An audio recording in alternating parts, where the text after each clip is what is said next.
एक इन्फॉर्मेशन के मुताबिक साउथ जोन टास्क फोर्स और बंजारा हिल्स पुलिस 26 मई 2016 Bihar state Madhubani district Samda village जाकर वहाँ एक राजन कुमार को पकड़े के राजन के पास से 3 4-व्हीलर्स और 1 बाइक को जब्त किया गया।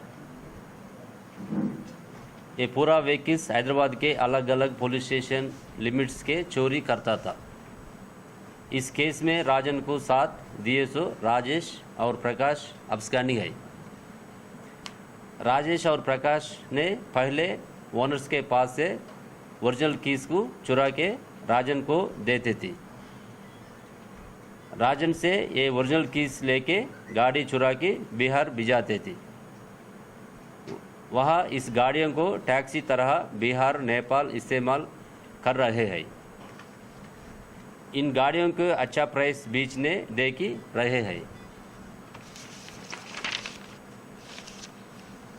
इन लोगों में राजन इससे पहले भी एक्टिवा थेफ्ट केस में अफजलगंज से अरेस्ट हुआ था।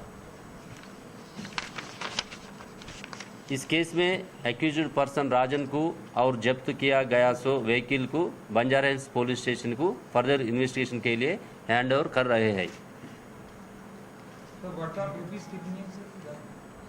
Nearly 50 lakhs worth total, 3 4-व्हीलर्स 1 two-wheeler bike.